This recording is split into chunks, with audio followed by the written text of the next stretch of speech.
Bonjour, vidéo 0039C sur peut-on évoluer en photographie? Alors, c'est une question que l'on peut se poser, que l'on devrait se poser, et qu'un jour vous allez vous poser tous. Oui, bien sûr, on peut évoluer en photographie. Alors, on peut évoluer d'un point de vue technique, et on peut évoluer d'un point de vue artistique. L'un comme l'autre, ça va être une question de temps, plus qu'autre chose, et on va essayer de voir ça. Donc, évoluer d'un point de vue technique. Ben, alors, ça va se faire par l'apprentissage. C'est en apprenant qu'on évolue. Donc, de mon point de vue, le meilleur apprentissage peut se faire par les livres. Euh, par les livres, voilà. Donc, c'est un gros avantage, c'est que, alors d'abord, les livres, vous pouvez en trouver plein, dans votre bibliothèque municipale, parce que toutes les bibliothèques municipales ont un rayon photo. Et pour ceux qui sont à Paris, il y a une bibliothèque spécialisée qui doit être à Château-Landon ou à Château d'Eau. Métro Château-Landon, Château d'Eau. Voilà. Bon, il y a un site, ça se trouve. Donc par les livres. Alors c'est un gros avantage. Donc d'abord, vous pouvez aller dans les bibliothèques où il y a plein de livres.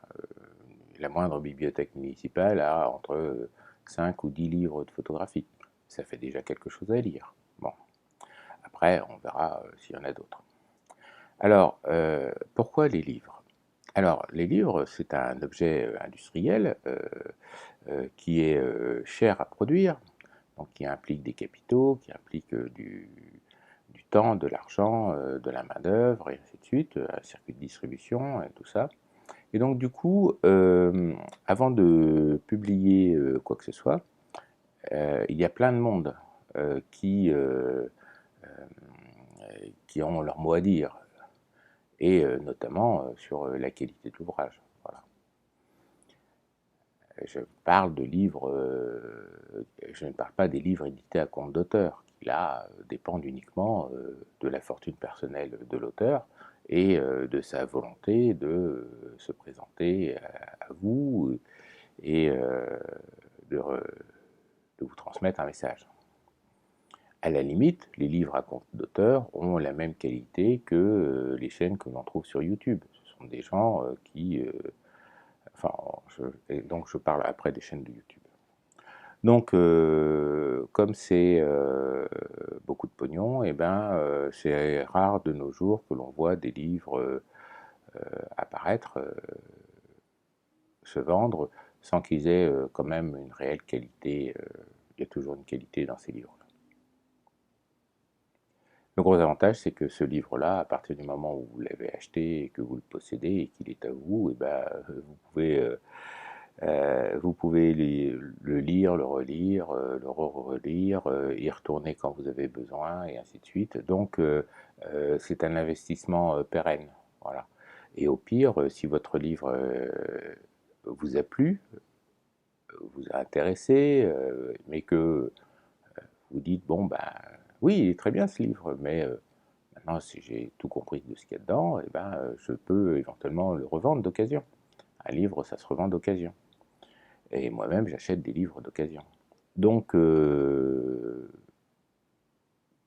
c'est pas forcément perdu. Et puis, votre livre, je vous dis, bon, si vous l'achetez, je vous ai pas dit si vous l'achetez neuf en bibliothèque, en librairie, pardon, ou si vous l'achetez chez Emmaüs pour 2 euros. Voilà. Donc, ça a quand même un gros intérêt. Voilà, ça a quand même un gros intérêt, je trouve. Alors, par YouTube, virgule, et les livres édités à compte d'auteur. Bah, faire des vidéos sur YouTube est à la portée de n'importe qui, la preuve, j'en fais. Donc, il faut faire attention à la qualité du contenu. Je parle bien de la qualité du contenu et pas forcément sur la, la forme du contenu. Je parle bien du fond. Et ça, c'est pas évident à évaluer, parce que pour évaluer quelque chose, il faut le connaître. Donc, si vous regardez des vidéos pour apprendre, vous ne connaissez pas tout. Donc c'est uniquement par comparaison que vous allez vous apercevoir que 80% des... non, 60% des youtubeurs disent tous la même chose, 30% disent n'importe quoi, parce qu'ils n'ont rien compris, ou des choses comme ça. Donc là, on arrive à 90%, et il y a 10% de personnes qui vont vous traiter le même sujet que les autres, mais étonnamment, ils vont mettre 2 heures. Alors je ne dis pas que le temps et la durée fait la qualité, mais quand vous regardez,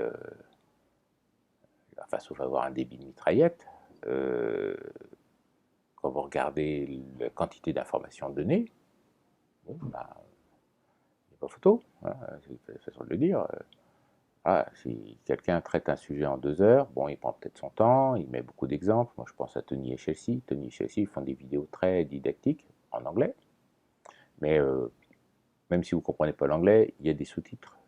Donc, ils disent ce qu'ils font, ils changent l'ouverture, le diaphragme, des choses comme ça. Et puis, ils mettent des exemples. Alors, eux, ils sont peut-être 7 ou 8 dans l'équipe pour faire leurs vidéos. Moi, je suis tout seul, hein. Donc, je n'ai pas le même niveau de qualité de forme, mais dans le fond, c'est pareil. Bon. Et puis il y a des gens qui vont très très vite, et je vous renvoie à la vidéo 39B, vous infantilise, vous présente le truc à un niveau faible, sans aller en profondeur dans l'explication, parce qu'on pense que vous n'êtes pas capable de comprendre. C'est ça, je veux dire. Hein, vous commencez à prendre... hein, et la petite voiture, elle tape contre le camion et ça fait mal. Bon, ben, ça, vous prenez les gens pour des cons, alors que vous pouvez très bien expliquer que l'énergie cinétique de la voiture, quand elle frappe le camion, fait la déformation totale du véhicule qui correspond à un écrasement du conducteur. Voilà, on n'est pas obligé de prendre les gens pour des cons. Voilà. Donc les youtubeurs, ben, c'est très bien, c'est très bien. Mais bon, si j'avais trouvé... si la qualité de tous les youtubeurs que j'ai suivis au début m'avait satisfait, je n'aurais pas fait cette chaîne, carrément. Voilà, parce que je pense que j'ai quelque chose à dire. Bon, on continue. Alors, peut-on évoluer d'un point de vue technique photo par les magazines photo? Je ne les citerai pas, mais en fait tous. En fait tous. Je pense que non. Je pense que non. Alors, je suis certain que non. Je sais que non. Alors, d'abord pour la première et bonne raison, simple et bonne raison, c'est que votre ignorance est leur fonds de commerce. C'est parce que vous avez envie de savoir, envie d'apprendre, envie d'évoluer, obtenir de l'information, obtenir du renseignement, que vous achetez ces revues. Ils n'ont absolument aucun intérêt à faire un cours complet, définitif, et pour régler le sujet. Vous voyez ce que je veux dire? Moi, quand j'ai commencé comme vous, j'y connaissais rien, j'achetais des magazines pour apprendre la photo, pour comprendre, pour essayer d'apprendre, pour essayer de comprendre la photo, et puis pour voir du matériel, les nouvelles sorties, les tests, les choses comme ça. Voilà. Et pour apprendre la photo, je me suis aperçu que ça ne m'apprenait pas grand-chose. Et puis j'ai suivi 2 magazines quand j'ai commencé. Alors il y en a un, je peux en parler parce qu'il n'existe plus, il s'appelait Photargus. Photargus était une mine d'or pour tout ce qui était matériel photo. Et je l'achetais pour tout ce qui était matériel photo. Les tests de Photargus étaient vraiment très très bons du point de vue d'un boîtier et tout ça, et sans flagornerie, sans nous on a tout vu et on sait tout. Non, pas du tout. C'était vraiment très, très bien fait, et ainsi de suite. Et voilà. Et je suis resté abonné jusqu'à la fin de la revue. c'était une revue d'ailleurs qui était destinée aux professionnels qui vendaient du matériel photo, et puisque à la fin il y avait un calendrier pour dire à telle date il faut payer l'URSSAF, à telle date il faut payer les ACDIC et ainsi de suite, enfin, ou la CRAM, ou ainsi de suite, quoi. Donc il y avait le calendrier fiscal à la fin, c'était assez amusant. Et puis j'ai lu une revue qui existe toujours, qui commence par chasseur et qui finit par un point. C'est pas le chasseur français. Et je me suis donc j'ai suivi pendant peut-être 4 ans, 4 ans, quelque chose comme ça, en achetant un numéro. Hein, puis à chaque fois, il y avait une petite accroche sur la couverture qui donnait envie d'acheter le numéro. Et puis sur 4 ans, en fait, on s'aperçoit qu'il y a des articles qui reviennent. Voilà. Un an sur deux, en été, utiliser le polarisant. Un an sur deux, entre guillemets, je sais pas, la désaturation partielle. Ou faut-il mettez absolument un filtre neutre un filtre de protection sur votre objectif, ou des choses comme ça. Enfin bon, la photo infrarouge, la chasse animalière, le portrait d'enfant, pouf, et ça revenait, ça revenait, ça revenait. Parce que c'est le principe des publications, que de retraiter des sujets, on appelle ça d'ailleurs des marronniers, hein, ça revient tous les ans à l'automne, de traiter plusieurs fois le même sujet, parce que les gens, il y a des nouveaux qui arrivent, et donc il faut retraiter le sujet. Voilà. Alors que bon, un bouquin de photos, entre guillemets, c'est éternel, quoi. C'est éternel. C'est-à-dire que, pour vous donner un ordre d'idée, sur un autre forum qui s'appelle Galerie Photo, les gens achètent et revendent des bouquins de photos qui ont 50 ans, de techniques photo qui ont 50 ans, et quand on voit les prix qu'ils atteignent, c'est qu'ils sont recherchés. Voilà. Donc c'est pas parce que c'est vieux que c'est tout pourri et qu'il n'y a rien de bien dedans. Donc, pour les magazines, votre ignorance, c'est leur fonds de commerce. Voilà. Et en plus, ils sont tous, à ma connaissance, ils sont tous gentiment guidés par le service publicité. Voilà. Moi, je me souviens de ce magazine qui avait enfin fait le test du Kiev 88. Voilà. C'était un magazine qui vendait aussi sa technicité et son savoir-faire sur les tests, et qui était capable de vous pondre 4 pages, 5 pages de texte, hein, donc avec les photos et tout ça, ça faisait beaucoup plus, sur la dernière merde sortie par Nikon, Canon, Olympus, qui vous voulez, des trucs comme ça, des compacts de merde, des choses comme ça.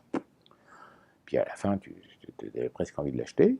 Et puis là, tu avais un boîtier qui s'appelle le KEF 88. Alors j'en ai parlé dans les vidéos T quelque chose, qui est typiquement le genre de truc qui intéresse beaucoup de monde, mais que personne n'achète parce que personne ne sait si ça va. Et puis, vous savez, on entend toujours parler des trains qui arrivent en retard, jamais des trains qui arrivent à l'heure. On ne sait pas si c'est bon, si c'est pas bon, un truc comme ça. Voilà. Et il se trouve que, le test complètement inepte, complètement vide, complètement. Ça tient sur une demi-page, une page avec les photos, et puis basta. Et alors qu'on aurait, au contraire, pour quelque chose d'aussi difficile d'accès, d'aussi cher, d'aussi rare, d'aussi improbable, qui passe du temps, au contraire, à le décortiquer, à nous le montrer sous toutes les coutures, à nous expliquer tout, à essayer tous les objectifs, et ainsi de suite. Voilà. C'est-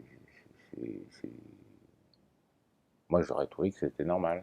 Voilà. Puis bon, alors il se trouve que j'ai discuté après avec la personne qui avait suscité le test, donc qui était l'importateur qui l'avait envoyé, qui m'avait expliqué qu'il l'avait envoyé, ils avaient mis 2 ans pour faire le test, pour finalement sortir une merde, quoi.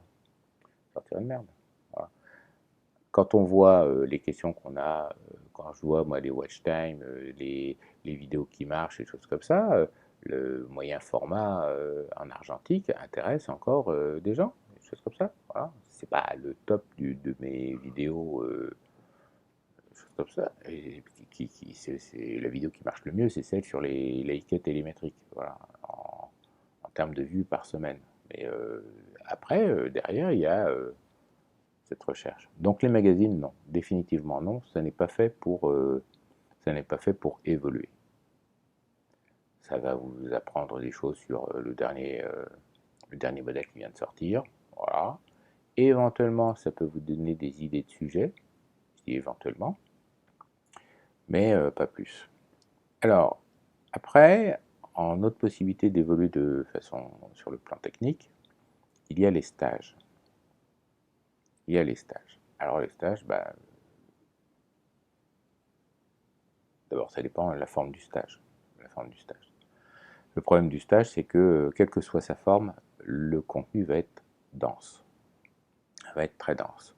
Et donc sans possibilité de faire pause, sans possibilité de se dire ah, il faudrait que je revienne demain pour ou que je retourne 3 pages avant pour comprendre, parce que là, alors, vous avez une personne vivante devant vous, et vous pouvez poser des questions, et il peut vous répondre. Mais il a un programme à suivre, et il sait très bien qu'il a un programme à suivre qui est dense. Donc du coup, plus il y a de personnes dans le stage, moins c'est rentable. C'est rentable pour vous, et voilà, et c'est même pas forcément rentable pour la personne qui fait le stage devant vous, parce qu'il est payé au forfait. Il se trouve que je connais quelqu'un qui fait des stages. Salut Dominique. Bon, voilà, quand vous avez 2 à 4 personnes, ça va. Tout le monde, pendant qu'il y en a un qui fait sa photo pour faire le test, pour faire l'exercice, ils peuvent discuter avec l'autre, et ainsi de suite, ça marche. 2 à 4 personnes, ça marche. 8 personnes, pour un seul formateur, c'est trop. Voilà, il dit, ah non, je ne peux pas suivre, et puis voilà, et puis on voit bien qu'il y en a un ou deux qui décrochent, et ainsi de suite, parce que c'est pas évident.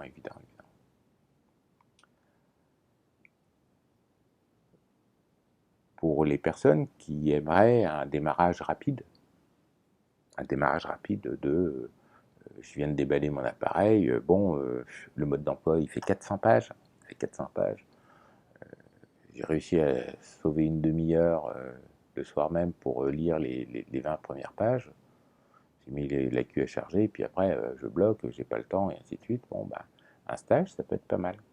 Un stage, ça peut être pas mal parce que comme vous allez payer, vous allez bloquer le temps pour y aller. Hein. Puis comme vous allez le payer, vous allez aussi prendre le temps d'écouter.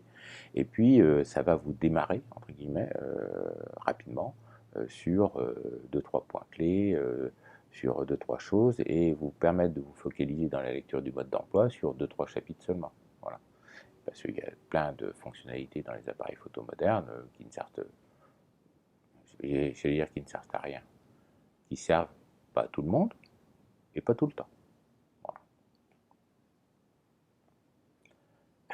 Pour ceux qui cherchent une idée de cadeau à quelqu'un, un stage, ça peut être pas mal. Mais bon, ceux qui cherchent des idées de cadeaux pour les gens qui font de la photographie ne sont pas forcément ceux qui regardent les vidéos de formation de photo, et encore moins quand c'est la vidéo 39.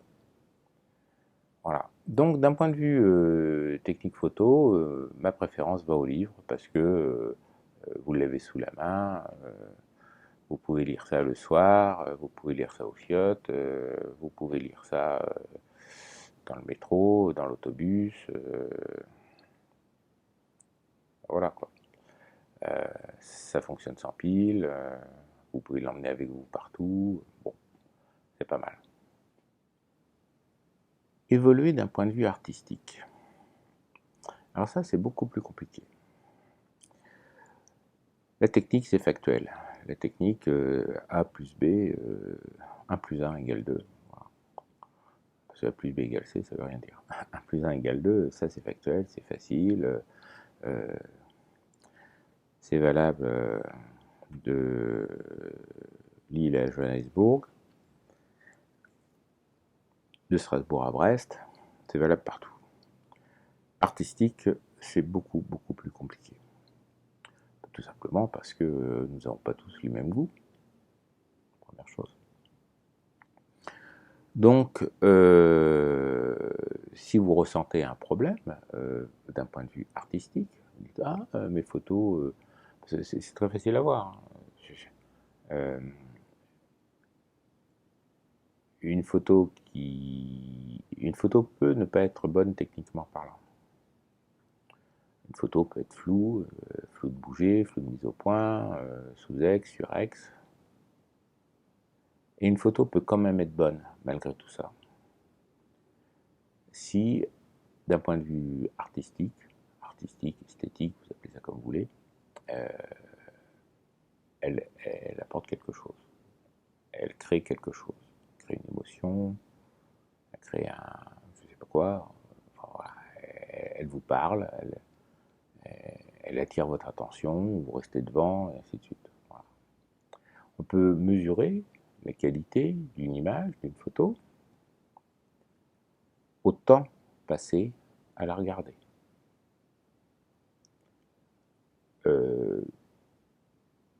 Le plus bel exemple, c'est les panneaux autoroutiers. Panneau autoroutier, on voit ça à un dixième de seconde, on l'a parfaitement lu, c'est une image. C'est pas une photo, mais c'est une image. On l'a parfaitement lu, il a transmis son information, on passe à autre chose. Si c'est un stop, on s'arrête. Voilà. Il y a certainement beaucoup de boulot dans la création des panneaux autoroutiers pour que ça soit lisible et compréhensible de vite et de loin.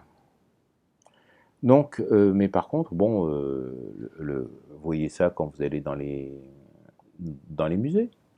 Dans les musées. Alors, il y a des gens qui passent systématiquement 10 minutes par tableau. Donc, eux, ils font de la systématique. Systématique, c'est tu fais systématiquement tout et tout le temps pour tout, et toujours pareil, et ainsi de suite. Et donc, dans ce cas-là, tu es sûr de ne rien rater. Voilà. Bon, quand tu attaques le Louvre, faire de la systématique au Louvre, ça va pas être évident. Puis il y a des gens qui vont faire de la systématique, mais pas forcément passer en 20 minutes. Et quand vous les observez dans les salles de musée, dans les salles d'exposition et des choses comme ça, bah, vous allez vous apercevoir que ils vont passer, puis peut-être sur un ou deux, ils vont s'arrêter. Ils vont s'arrêter un peu plus de temps. Bah, on peut dire que ce tableau-là, cette photo-là, ce dessin-là est mieux par rapport aux autres, puisqu'il a su susciter une attention. Sur Flickr, paradoxalement, les photos qui ont le plus de vues ne sont pas forcément les photos les plus artistiquement réussies, mais ce sont des photos dont l'imagette n'est pas immédiatement lisible. Ce sont aussi les photos dont l'imagette n'est pas immédiatement lisible. C'est-à-dire que la personne fait défiler et puis voit des imagettes, et donc des photos en taille réduite, et ça ne lui saute pas aux yeux le sujet comme un panneau autoroutier. Donc du coup, des fois, ils ouvrent. Voilà. Et donc avec un collègue de sortie, de temps en temps, il y a des photos qui font 4000 vues, et on ne comprend pas pourquoi. Parce qu'elles ne sont pas forcément différentes des autres. Et la seule différence, c'est que l'imagette est peu lisible. Donc du coup, pouf, les gens cliquent pour voir. Donc, d'un point de vue artistique, le mieux, ce que je pense le mieux, c'est d'aller suivre des cours de dessin à la MJC, la Maison pour tous, ou à l'école des Beaux-Arts.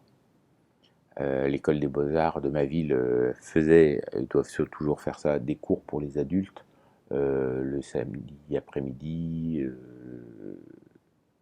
ou dimanche matin, je ne sais plus. Enfin voilà, donc là vous avez un professeur de dessin qui va vous apprendre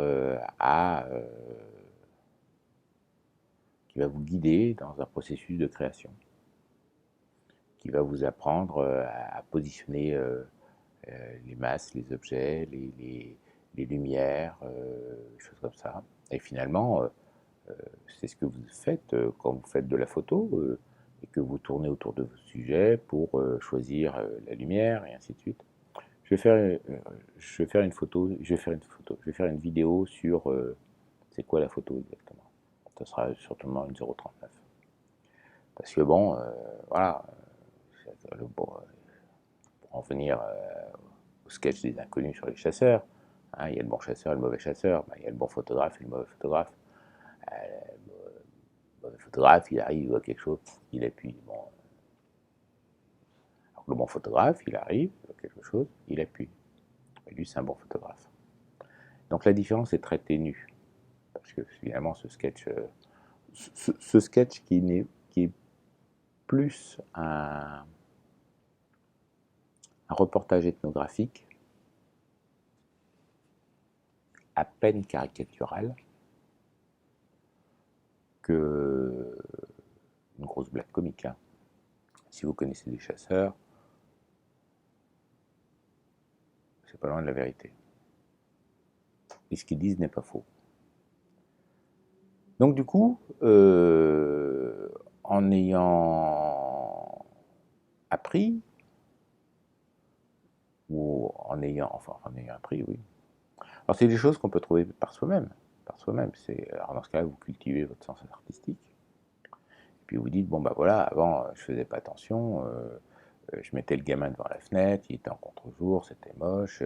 Puis après, je me suis aperçu qu'en le tournant de 90 degrés par rapport à la fenêtre, eh ben, il avait un côté éclairé, l'autre non.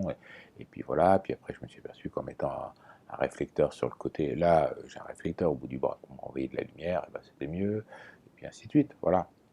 Vous pouvez le trouver par vous-même, bien sûr, vous pouvez le trouver par vous-même. Il y a une certaine satisfaction à le trouver par soi-même, d'ailleurs. Mais bon, il y a un moment donné, voilà, je vous dis comment je fais pour évoluer. On voit ce genre de questions sur les forums. Hein. Donc le cours de dessin va vous permettre de matérialiser des situations fictives, imaginaires, de photographie. Parce que voilà, si vous voulez faire tester des éclairages en photographie, bah, il vous faut un appareil photo, il vous faut un sujet, il vous faut des éclairages, il vous faut de la lumière. Si vous voulez voir ce que va rendre une pomme éclairée 3/4 arrière, éclairée de côté, éclairée de face, éclairée du dessus, éclairée du dessous, bah, dessinez-la. Et vous allez voir ce qui va vous plaire. C'est comme ça que vous allez comprendre. L'intérêt du cours de dessin, c'est que ça va vous permettre de gérer une photo sans avoir à trouver le sujet, sans avoir à avoir l'objectif qui va bien, sans avoir à avoir l'éclairage qui va. Vous allez tout dessiner vous-même. Voilà. Donc vous allez apprendre à positionner votre sujet, vos éclairages, des choses comme ça pour avoir le rendu que vous voulez. Et ça vous permettra plus tard de pouvoir prévoir, faire des croquis, parce que du coup vous allez apprendre à voir dans l'espace et à représenter ça sur du papier et ainsi de suite. Et vous allez du coup vous dire bon bah tiens, pour photographier la cathédrale, ouais elle est pas mal, mais bon le ciel est pas beau, je suis arrivé trop tard, j'ai de l'ombre sur le truc, bon bah c'est orienté comme ça, il aurait fallu que je sois venu 3 heures avant, et puis là le soleil est trop haut ou trop bas, et donc il faudrait que je revienne dans 3 mois ou dans 6 mois. Vous voyez ce que je veux dire? Donc moi quand je portais les valises pour un photographe, bon ben il avait un contrat avec le département, on a sillonné tout le département en, en novembre-décembre, et puis on a fait, il faisait des croquis en disant bon bah voilà, mon église est là, il faut que je me positionne là, là il y a un arbre qui sera joli au printemps, ou il y a un arbre qui sera joli à l'automne, et on est revenu ou au printemps ou à l'automne pour photographier l'église, le jour qui allait bien, avec la lumière qui allait bien, à l'heure qui allait bien, et l'arbre qui était dans de bonnes dispositions. Donc le cours de dessin va vous permettre ça. Les livres expositions, alors oui, ça c'est très bien. Alors toujours l'intérêt du livre, parce que le livre, vous le gardez, vous le possédez, et puis vous pouvez le prêter, des choses comme ça. Alors par exemple, vous voyez, moi-même, j'ai acheté des livres. Alors il se trouve que j'en ai pas 50 000. Hein. Des livres de photos, de photographes, je vais en avoir peut-être 4, 5, 4, 5. Parce que longtemps, j'ai trouvé que ça me sclérosait dans le traitement des sujets. Voilà. Et là, j'ai fait une photo et on m'a dit, tiens, tu as fait du Eugène Adjet. Donc du coup, j'ai trouvé le livre après, et j'ai acheté le livre après, et j'ai trouvé ça marrant que oui, effectivement, j'ai fait la même photo que Eugène Adjet. Alors je vais la rechercher. Alors je l'ai retrouvée, voilà. Moi j'ai réussi à refaire la rue de Seine. Voilà, j'ai réussi à faire la rue de Seine, voilà. Alors c'était marrant, parce que bon, alors, j'espère la retrouver et la positionner à côté. Alors, si vous la voyez, c'est que je l'ai retrouvée, mais elle est sur mon Flickr. Voilà. Bon, il est. Voilà.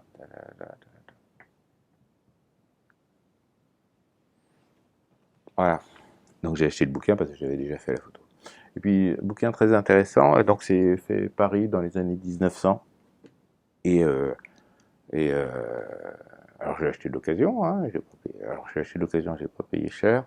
Et puis je peux pas vous dire le prix que ça coûtait parce que l'étiquette a été enlevée. Le prix est masqué, mais bon. Hélas, on fait pas fortune en vendant des livres de photos. Hein. Ou alors, il faut avoir un gros support médiatique, comme ceux qui font des photos vues du ciel, par exemple. Voilà. Donc, alors les livres, bah, il y a des bibliothèques. Alors, à la bibliothèque municipale, vous allez trouver assez peu de livres techniques, mais par contre, vous allez peut-être trouver beaucoup de livres de photographie ou de livres de peinture. Alors, la peinture, ça va vous permettre de travailler vos cadrages, vos éclairages, des choses comme ça, pour voir comment euh, comment c'est fait, comment il positionne dans le cadre la personne, et ainsi de suite, d'où viennent les lumières, l'intéressant c'est d'où viennent les lumières. Est-ce qu'il fait des lumières douces, est-ce qu'il fait des lumières dures, voilà.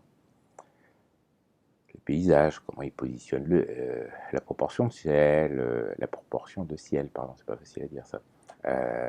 Comment il met des arbres à droite ou à gauche, comment il met une colonne antique sur le côté c'est pas anodin, il fait pas ça pour rien, il va passer 4 heures ou 10 heures à dessiner une colonne, donc c'est un coût, Typiquement, bah, la peinture, c'est jamais que la version plus lente et plus chère que le dessin.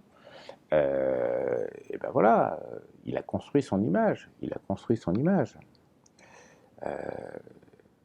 Et ça marche sur n'importe quelle croûte, sur n'importe quelle toile que vous allez voir. Chaque élément n'est pas là par hasard. Il a été fait par le peintre euh, et ça a pris du temps. Et en fait, ça participe à la construction de l'image. En voyant des tableaux, vous avez un produit totalement artificiel, créé de toutes mains par l'esprit malade du peintre qui a voulu ça. Et donc du coup, il a tout construit. Alors est-ce que ça vous plaît ou est-ce que ça vous plaît pas, on s'en fout. C'est pas la question.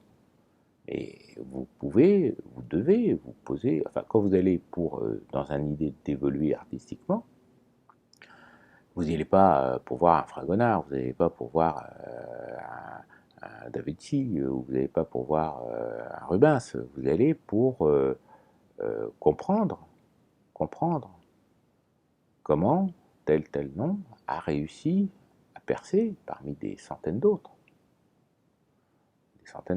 au moins, et à finir à être exposé au musée de la ville.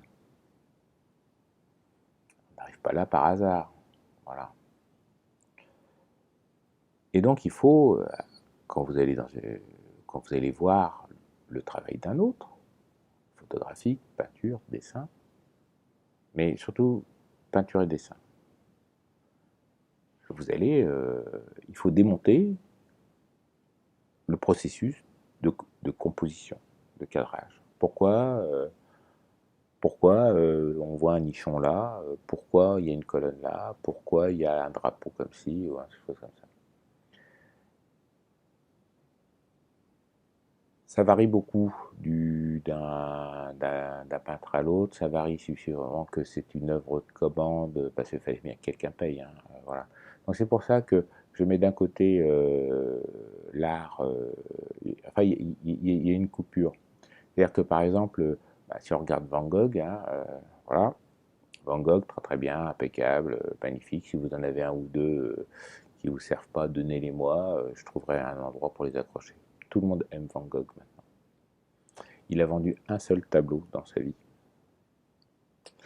Et la personne à qui il l'a vendu ne lui était pas inconnue. Donc peut-être qu'il lui a fait la charité. Voilà.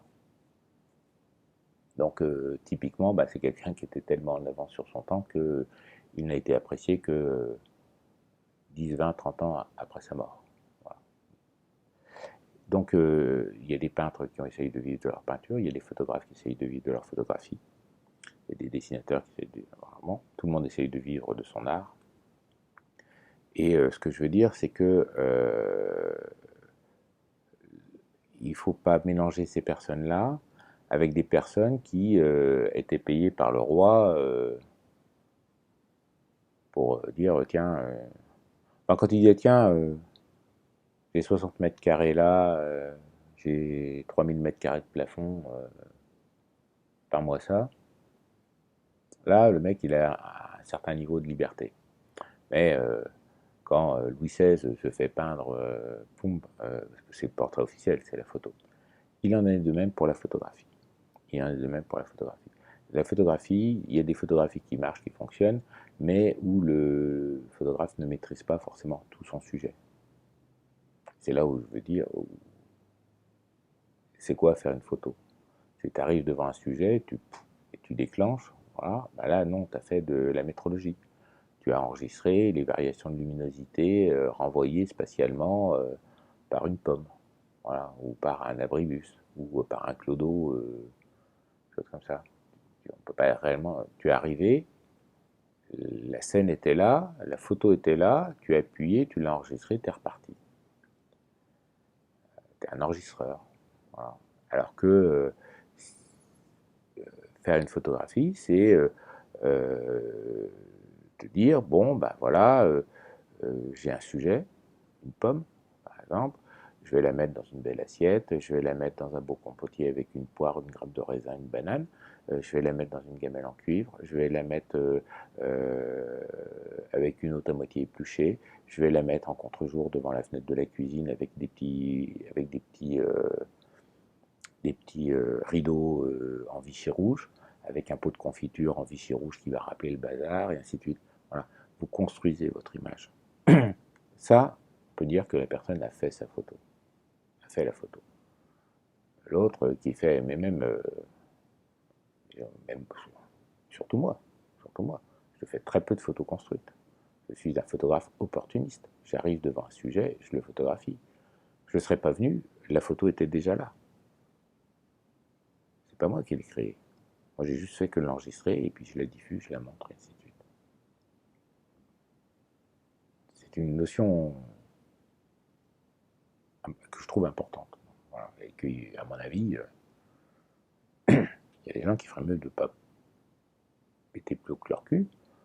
Parce que finalement, ouais, il fait de la street photo. Ouais, oui, bon, bah, t'es passé par là, le clou était là en train de vomir, tu l'as photographié, point barre. Et puis t'es passé, ça t'a fait un dixième de seconde, puis t'es parti en courant parce que tu voulais pas de soucis, ou des conneries comme ça.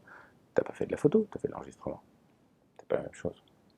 Alors, un autre endroit où vous pouvez vous confronter, parce que évoluer, ça veut dire changer de position par rapport à quelque chose. Donc, vous ne restez pas plan-plan à faire toujours la même chose.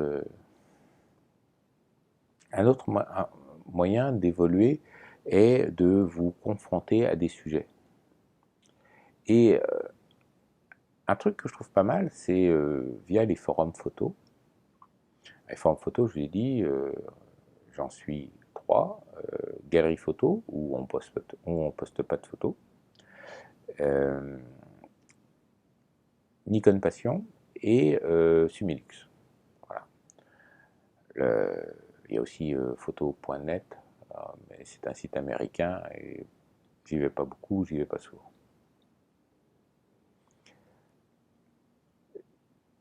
Il y a une sous-partie photo où il y a des sujets, les bancs publics, voilà, les lampadaires, les fontaines, les trains, les gares, il y a la street photo, le portrait, portrait de main, portrait de pied, les jambes, les pavés, choses comme ça. Donc vous allez dans un forum, n'importe quel forum, hein, parce que bon, alors sur Sumilux, c'est mieux si vous avez du matériel Leica. Il y a une, et il y a une section non Leica, mais je ne sais plus si elle est accessible à tous ou pas. Je crois que maintenant elle est accessible à tous, mais il fut un temps, elle n'était pas accessible à tous. Mais sur Nikon Passion, bah, vous avez un Canon, vous postez vos photos de Canon, il n'y a aucun souci. Voilà. Je ne connais pas d'autres forums, parce qu'une fois que tu en as trouvé un, bien, pas bien, tu restes là, parce que c'est plus simple. C'est plus simple. Et puis, c'est une communauté à apprendre. On dira, celui-là, il a 250 posts, ouais, mais il faut aller voir ses posts. À chaque fois, c'est une photo, waouh, comme ça, bien. Bon, il parle pas, il cause pas, mais il photographie. Bon, impeccable. Puis il y a des gens, ils ont 12 000 postes, et puis finalement, il y en a 5 000 qui sont de la section petites annonces, et, euh, et 10 000 qui sont que des conneries. Le nombre de postes ne reflète pas la qualité de la personne, il reflète simplement le temps qu'il passe devant le forum. Voilà. Mais sur les forums, bon, vous avez des sujets dédiés, et puis on peut poster des photos. Et chez Nikon Passion, on peut poster des photos qui ne sont pas forcément faites au Nikon, hein, on s'en fout de ça. Et ben, du coup, bah, vous regardez, et puis si c'est un sujet où vous trouvez des photos que vous aimez, ben, peut-être que vous pouvez inclure ça dans votre circuit où vous faites vos gammes, où vous avez des choses autour de chez vous. Je veux dire, bon, ben, tout le monde a des bancs publics, tout le monde a des arrêts de bus, tout le monde a des pavés, des fontaines, des choses comme ça, et à photographier. Et donc, du coup, vous voyez les photos qu'ont fait certaines personnes, elles vous plaisent, elles ne vous plaisent pas. Analysez pourquoi elles vous plaisent, analysez pourquoi elles ne vous plaisent pas, et participez. Participer, poster des photos, et puis si les gens vous disent «Waouh, elle est bien ta photo», et tout comme ça, alors ça veut rien dire, mais deux, trois, quatre, bon, bah peut-être qu'elle est bien, voilà, peut-être qu'elle est bien. Ou il y a quelqu'un qui lui dit «Ouais, non, ta photo là, ça va pas, elle est surex, non, ça va pas, tu as vu ton portrait? Oui, ton portrait est bien, mais t'as le lampadaire qui sort du crâne de la personne». Voilà. Donc du coup, bah, ça, c'est un truc qu'on n'y fait jamais attention parce qu'on est focalisé sur le sujet. On ne fait pas attention à l'arrière-plan. Faites très attention à vos arrière-plans.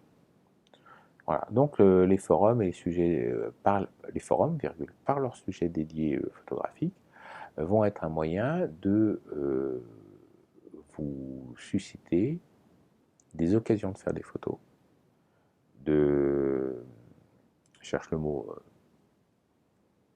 compétitif, de rentrer dans la compétition, de proposer vos photos et de voir comment vous vous classez. La compétition, d'une manière générale, on peut faire de la compétition pour deux choses, hein. On peut faire de la compétition pour gagner, et on peut faire de la compétition pour se classer par rapport aux autres, par rapport à un niveau. Si vous faites du 100 mètres, et vous rentrez en compétition pour faire du 100 mètres, vous savez parfaitement qu'en dessous de 10 secondes, enfin au-delà de 10 secondes, peu d'espoir. Bon. Et donc si vous chronométrez sur 100 mètres, bah, vous voyez tout de suite où vous vous situez par rapport à l'échiquier mondial, sans même devoir s'inscrire dans un club et voilà, vous chronométrez sur 100 mètres. Voilà, vous savez savez, après, est-ce que vous avez le potentiel d'aller en dessous de la minute, en dessous des 30 secondes, en dessous des 20 secondes, en dessous des 15 secondes? En dessous des 15 secondes, il faut déjà le faire, hein. Bon, enfin bref, moi je le fais. Si jamais. C'est pas que je le fais pas, c'est que j'ai jamais fait. Jamais fait. Mais bon, la compétition euh, permet de se regrouper avec des gens qui font la même chose, donc qui photographient les abribus ou qui photographient les pavés, et ainsi de suite, et de comparer, et de se comparer. Alors là, bon, en photo, il n'y a pas de notes, et ainsi de suite. Mais bon, vous voyez le nombre de gens qui font des petits plus sous votre photo, ou le nombre de gens très restreints qui font l'effort de dire ah, elle est bien ta photo, et puis des gens peuvent vous amener des critiques constructives, disant ah, il est bien ton sujet, mais tu aurais dû faire attention à la poubelle jaune qui est derrière, et ainsi de suite. Alors dans la photo de rue, enlever une poubelle jaune, votre, votre photo est partie. Mais par contre, peut-être qu'en faisant un pas de côté, vous n'alliez pas tellement changer votre sujet et changer beaucoup l'arrière-plan. Et c'est en ça que, quand je dis faites vos gammes, euh, refaites 10 fois, 20 fois, 50 fois la photo de la même statue dans votre église ou dans votre cimetière, c'est parce que du coup, vous allez chercher, tourner autour, essayer de trouver un meilleur point de vue, et ainsi de suite. Et vous allez changer. Petit à petit, vous allez changer, vous allez évoluer. Bon, ceci va conclure cette grave question. Peut-on évoluer en photo? Alors, est-ce que cela passe par du matériel nouveau? Non, ça ne passe pas par du matériel nouveau, pas du tout. Ça passe par du temps. Voilà. Il faut, si on reprend l'analogie de la peinture, l'appareil photo, grosso modo, c'est la planche de la palette. Vous allez utiliser de la peinture dessus, vous allez utiliser des objectifs dessus. Voilà. Il faut voir un objectif comme étant un tube de gouache. C'est de la couleur, c'est de la capacité à rendre un sujet. Voilà. C'est en ça que le matériel sert. Le choix du pinceau, le choix de la couleur sont bien sûr déterminants dans le résultat. On est d'accord. Et si vous avez du bleu, bah vous faites une période bleue comme Picasso. Puis voilà, pas de souci. Ça ne l'a pas empêché de continuer à peindre, alors qu'il n'y avait quasiment plus que du bleu. Voilà.